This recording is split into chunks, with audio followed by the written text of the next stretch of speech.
The Lance Wallnau Show is coming at you live from the Master himself, with a special broadcast taken from one of Lance's most recent appearances. Tune in and get ready for some major revelation. So that's called spiritual formation. A lot of work went into that. So you're on your way like that. Then you come into this area of gifts, discovery, and development. So you guys that are working in the ministry, you found out you could worship, you could sing, you could administrate, you could do the children's church, you could do the announcements, you could do this and that. A lot of you are just enjoying the ride, coming in. Go find a job here. Do something. Because you're missing the third stage. It's called gift discovery and development. Now you're in the marketplace. So it's kind of impractical, Lance. I'm already at work. Okay, great. Your gift discovery and development, are you an innovator, an ideator, an exhorter, empathetic? Are you connecting with people emotionally? Are you analyzing stuff? Are you mechanically inclined? Are you physically inclined? Are you athletically inclined? That's gift discovery and development. You'll find out that whatever talents and abilities you got were hardwired into you when God got you, when you were born. And then when you got born again, you had spiritual aptitudes programmed into you. You don't even know how to activate it. You got a whole computer card in you. You got to figure out how to boom. Gift discovery and development. So then you come into this next phase over here. You understand sovereign beginning, spiritual formation, gift discovery and development. And then you come into ministry maturity. Now this is where you're beginning to develop more of the character of Christ. You're understanding how to be a witness, how to balance things, how to work with relationships, stuff like that. You're getting more focused on what it is you're gifted to do and called to do. But then you're in the workplace also. So you're a Christian witness or a Christian in the workplace, and you're figuring out how that works, and you're maturing that. And then along comes in, meanwhile, you got prophecy, and you're envisioning yourself doing this, building this, or having that, or the ministry doing this. And there's this one phase coming up which is really mischievous. It's called life maturing. And life maturing is a little bit longer. And this is the one that starts to knock people out. By the time you get to here, 80% of people aren't going to go into theirs. So remember that. Life maturing is the marriage that isn't so ideal. It's the aging parents. It's the job. It's being on staff at a church where the pastor doesn't let you preach. It's where you're going to be in all kinds of contradictory circumstances. It's the important thing about life maturing. You got kids that are rebellious. You got one of them that's on drugs. And then you got people saying, well, how can you be a preacher when your own house isn't in order?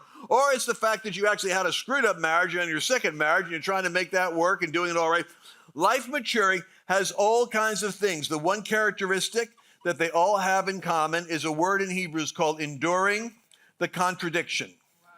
So that means here you're called to wealth and your business goes bankrupt. Here you're called to a healing service or a healing ministry and people are dying on you. I'm just preparing you, folks, because nobody's always telling you the journey up. So you have to endure the contradiction. And during this period here, sometimes the contradiction is the delay. Well, Lance, I'm not going through any of that. I'm actually living a pretty good life and I'm doing all the things right. Well, then your big frustration is how come it isn't happening fast enough? And then I guarantee in order to torment you, you'll have some brother-in-law or neighbor that's going right to the top of the mountain and you're sitting there doing all the same things. You're even going to church and tithing. They don't even know Jesus and they're getting ahead. Then the devil comes along and says, how's it working? How's that Jesus thing working for you?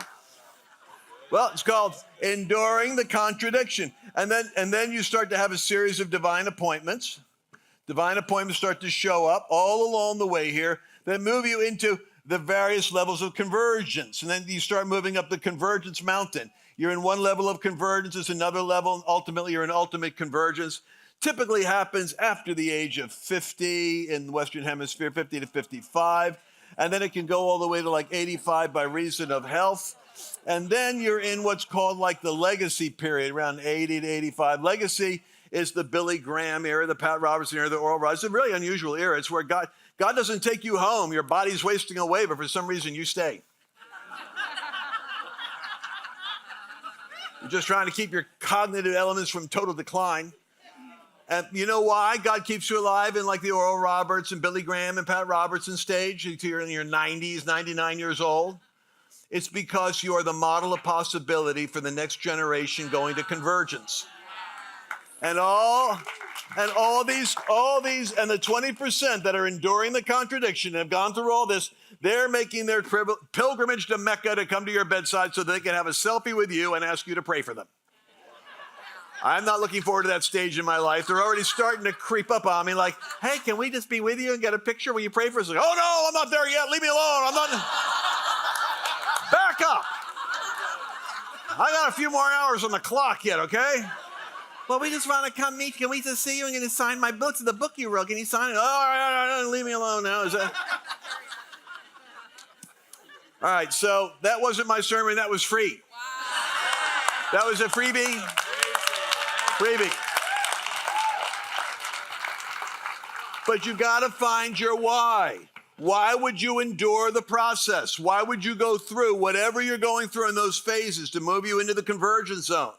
The 20% that are here. And then when you're here, things shift around a little bit because you might be in one city, you might be working with one group of people. And then the key is you'll find that your expertise of anointing, you'll have authority over a certain audience. And whatever area you have authority over, and frequently it's a psychographic. It might be a type of people, a professional class that you have authority with. You have to learn to discern the harvest because the harvest will start to shift on you. So right now I'm worried that my harvest is moving to Washington, D.C. because I don't want to go there. People are kind of saying, don't you think, what would you do if Donald Trump goes? I don't want to go, stop.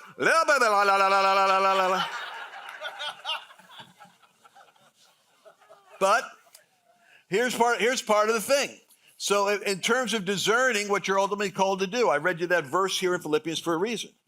God is at work in you, both to will and to do his good pleasure. So if you're working out the call of God with absolute fidelity and the fear of God, and oh God, I want to stand before you having done what you called me to do. I want to be in convergence like Lance said. 20% of people actually answer the call of God, walk in the script that was written before you were born prophetically in divine appointments, fulfilling the thing that the Father in his foresight and eternity best said, that one can do this, and you actually do it. What an exciting life. And the characteristic of that life is called divine appointments, or the proper secular word for it is unusual coincidences. I wanted to take a minute to talk about one of my great heroes of the faith, which is Mike Lindell. What's really cool about Mike is it's not just the pillow. It's the fact that the guy makes really cool products. For instance, I start my day off with my coffee. I had a cup of coffee the other day here in the office, and I said, no, I want that. It wasn't like Starbucks. It tastes better. And it was Mike's coffee. I said, what is it? They go, Mike Lindell's coffee. I said, my gosh, get a bunch of my coffees. Now, the best way to start the day is you put on these slippers, right? And have your My Coffee. If you've not worked with these slippers yet, I'm not kidding you.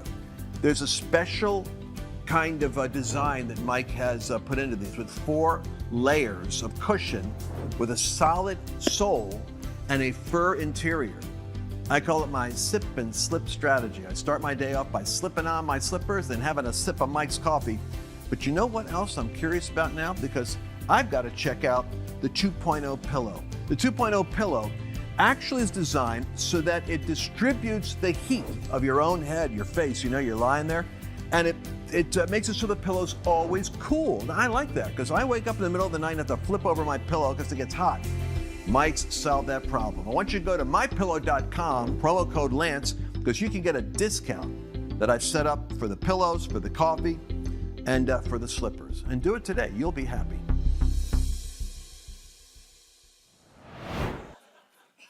Well, that's a coincidence. Yeah, sure, because God's setting you up. That's how you know you're in the fingerprints. You're in the matrix when the script is kind of like flipping around on you. You're actually walking in the steps that God ordained before you got there. And what's weird is you even have enemies planted there that God allowed to be there. So there's a great door that is wide open for you, and it's effectual with many adversaries. Your number one adversary, remember this, for your whole life, isn't the devil. It's you. That's the benefit of going through the process. It's not about how you've overcome all these. It's about how you figured out how you're wired and what not to do.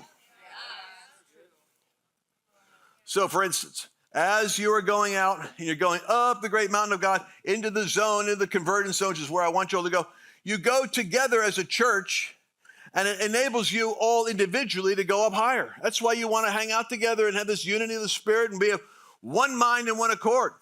Because God is at work in you both to will and to do. You know what that means?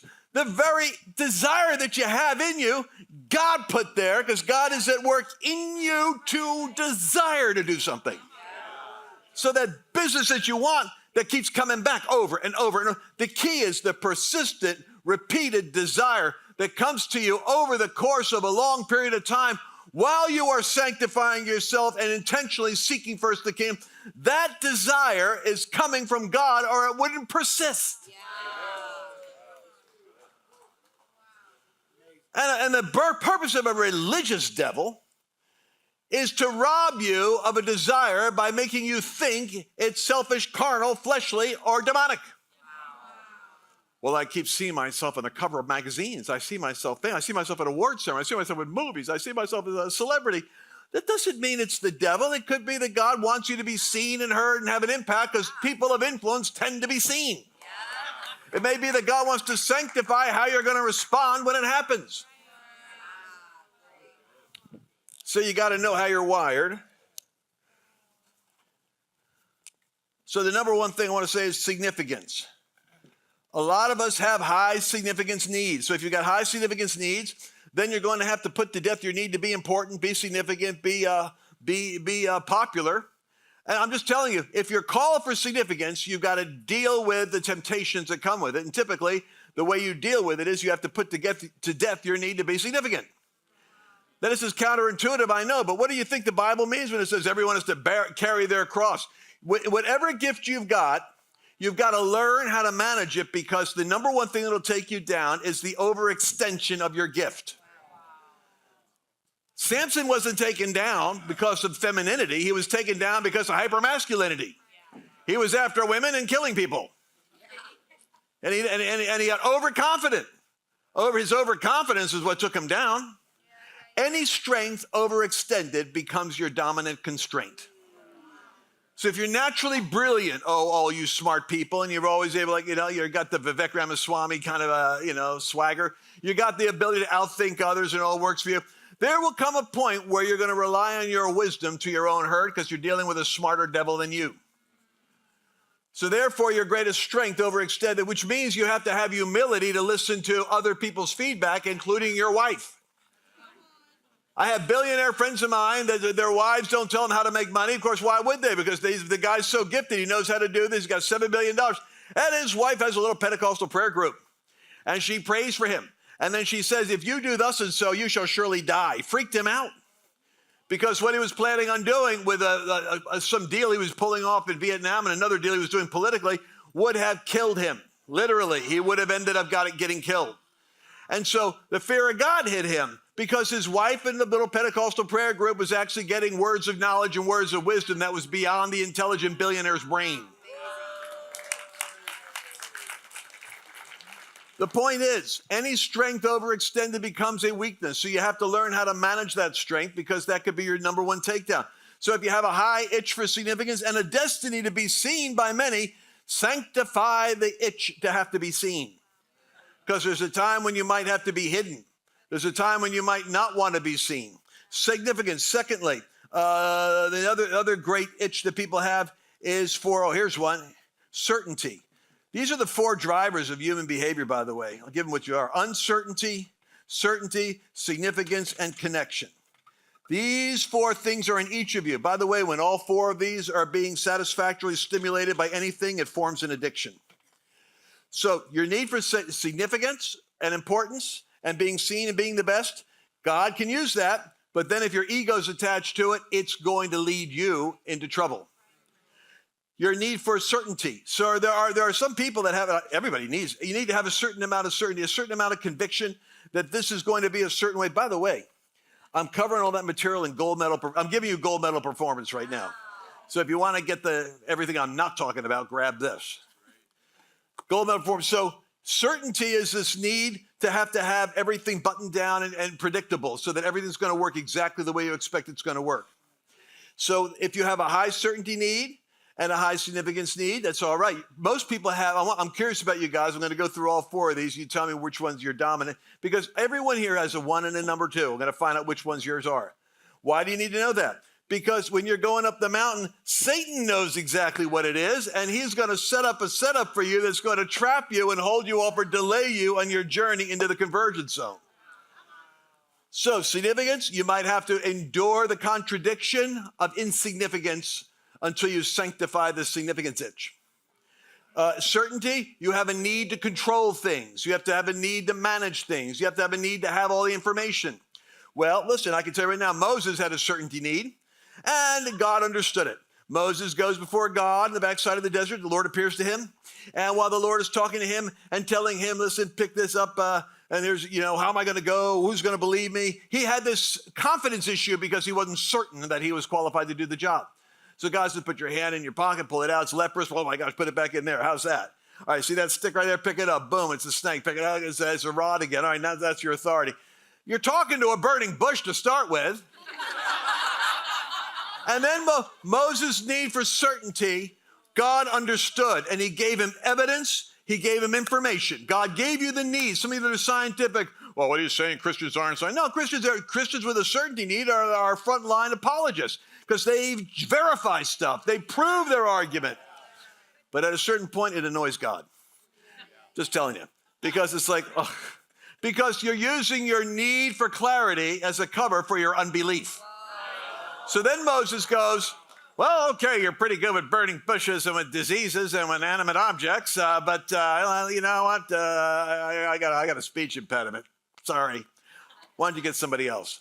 And then the Bible says the Lord waxed angry. He said, all right, that's enough. I've given you plenty of certainty information. Now you're saying you're not qualified because of a speech impediment. Well, guess what? There's somebody on their way right now. It's called your brother Aaron, and I know he can talk. So you're going to put together a team here. You with your impediment and him with his articulateness. We'll see how much trouble he gets you into later. Aaron's joining you right now. So God puts a team together. What does God do? There's a great insight. You not only have to manage your design, you have to recognize that where you're limited, God will give you a team member who complements what you cannot do. In the case of my billionaire friend, his wife is the one who compliments him because he's so smart in his business, he misses the words of knowledge, words of wisdom, and discerning of spirits that comes from our Pentecostal prayer group. So he listens to them. So you got your certainty piece there. By the way, uncertainty, that's what this spelling is supposed to. Uncertainty. Do you know uncertainty is, I love uncertainty. I didn't know I was going to come out and do this today. I had a whole other sermon. I'll have to do that in the next session.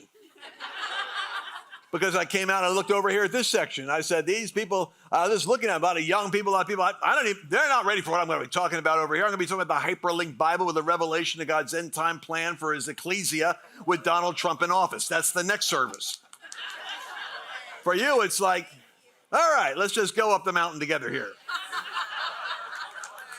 So certainty, uncertainty is that love, that virtual addiction to chaos, that unknown, the fact that you know when you're in an improvisational setting, it's like the essence of comedy. It's the essence of art. It's the essence of music. It's the creative zone where you step into the unknown and something materializes out of it. Well, that's really exciting. The problem is, can you see where an addiction to uncertainty can create an element of chaos in your business? Because you have to structure certain things. And yet your creativity that built the business probably came out of you improvising in the face of uncertainty and coming up with brilliant innovations. But uncertainty by its very, I was with Kim Clement going to TBN, I'll never forget. First time I had to do a TBN thing. And Kim Clement, he was the master of chaos. He created an absolute uncertainty on purpose because for some reason, his prophetic gift worked best in chaos. So he would create chaos in order to hear the Lord. The rest of us had to go through hell trying to get organized because he would create chaos around us. And then he'd be smiling and happy. I said, you're sick, you know that? He goes, I found something out. I was on a treadmill and the doctor said that the more stress I get under, the more my heartbeat calms down. He says, I think I'm wired to create chaos because it relaxes me. I know you're shaking your head, but there's a lot of you that are married to these people. They love that element of last minute. It's kind of like, where's the time coming from? They love it. They love the adrenaline rush of getting there and before the lights go out and getting on the plane. It's like they create moments of high drama because they're alive. All right, then we have the connection people. I've got 1 minute here. Connection people is very special. It's very precious. Connection people, is it possible, ladies, the whole Dr. Cloud book on boundaries was written for women like this, that there's people you need to get rid of in your life and you just can't do it. It's the dysfunctional relationship. It's the girlfriend, the boyfriend, the guy. It's whoever it is in your family, and you keep on praying for them, loving them, but they're bad news. And they're not changing. And you keep on thinking they're going to change. And so this is like the Abraham problem. The worst thing that can happen to a connection person is that he has Ishmael. Let Ishmael live. God comes and says, not Ishmael, is going to be Isaac. I got another idea for you. He's got another baby out in the year. Oh, no, forget the other baby. Let Ishmael live. He wants Ishmael. He's 13 years old. He's bonded with he thinks Ishmael's the will of God. This ought to sober you up. You're called to walk in the faith of Abraham. For 13 years, Abraham missed the fulfillment of what God wanted to do and was actually bonded to the wrong destiny. He's thinking Ishmael's the answer. He goes, not Ishmael, it's Isaac. It's going to be another. I'm too old to have a baby. Don't worry about it. I'll take care of it. But the connection need is very powerful. It means that you have a natural bonding with somebody. By the way, this is the intimacy with God people. These are the big worshipers. These are the people in the intercessory world and the worship. Their connection with God is everything for them. You guys, let me just see where we are here. These people are intimacy people and quality time people, connecting with other people. Their problem is sometimes they have difficulty letting go of people. But for you to go where God's got you to go, you got to let go of some of the baggage of the past. And some of the baggage includes people and chapters you need to release yourself from. So how many of you say that, well, I got to admit, I want to be number one. I want to have the most powerful impact in the world. I want to have a company that dominates the field. I want to have a business. I want to be able to have a significant footprint. When I leave planet Earth, I want people to know I was here. I want to put a dent in the universe. Is that a significance person? Are there any significance people in the house? You want to put a dent in the universe? Thank you. Are there any people here that just simply want to see things done with excellence, done right, done properly? And in order for that to happen, it's going to require you to have to do it because you're the only person you know of who could possibly demand of them that rigorous commitment to excellence which is necessary to achieve. Where are the certainty people in the room? Where are you? Thank you for that reluctant hand in the air, but I appreciate it. How about those of you that are the artists, the dreamers, the chaos creators, the people that love the theatrics of life? The prophetic is your realm. There we go. Hands of the uncertainty people. How many of you are up about, it's about people, Lance, about the connection. It's about your dog, your cat, your child, your grandson, your friends. Connection people. So do you see, you have a primary and a secondary. We don't have time to go into it, but you can imagine what a significance uncertainty person is doing to create chaos in your life. Or a certainty connection person. You know, those relationships are very important. And they want to manage every detail of where you are over the holidays and who you're with. My whole point is this. Every one of you, every one of those strengths has to be managed going up the hill of God into the call of God. Every one of those is a potential constraint. If the enemy knows you better than you know yourself, he can set you up and control you.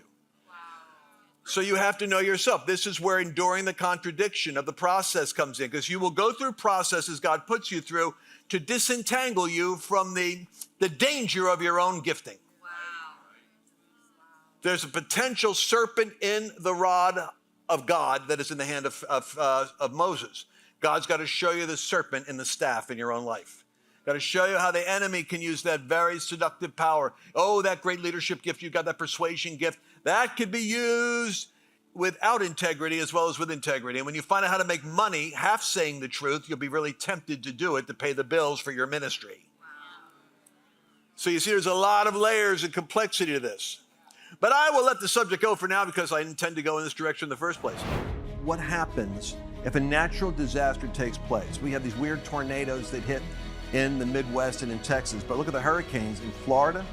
People can literally have their houses flooded, or they're in a situation where they have no food or access to groceries. Everyone needs at least a 4-week emergency food kit. And fortunately, My Patriot Supply has created a 4-week emergency kit. And these products will last for 25 years. The interesting thing is they give you a 2,000 calorie per day meal. And that's the key. Delicious and 2,000 calories a day, because that's what you're going to need to sustain yourself for 4 weeks in a crisis. We had a winter freeze here in Texas, of all places, and we had a couple of days where we had no electricity. I'm telling you something, this makes a huge difference. Mushroom rice pilaf, fluffy rice and mushrooms, seasoned with red wine and herb. And then how about starting the day off? Maple Grove oatmeal, old-fashioned oats, maple flavoring with a pinch of brown sugar. This is what you want to do. 4-week emergency food kit, and that's just for you. Think about your children. Guaranteed, somebody around you is going to need help.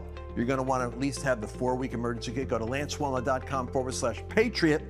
Use that link and you're going to get a special discount on their special 4-week emergency kit promotion.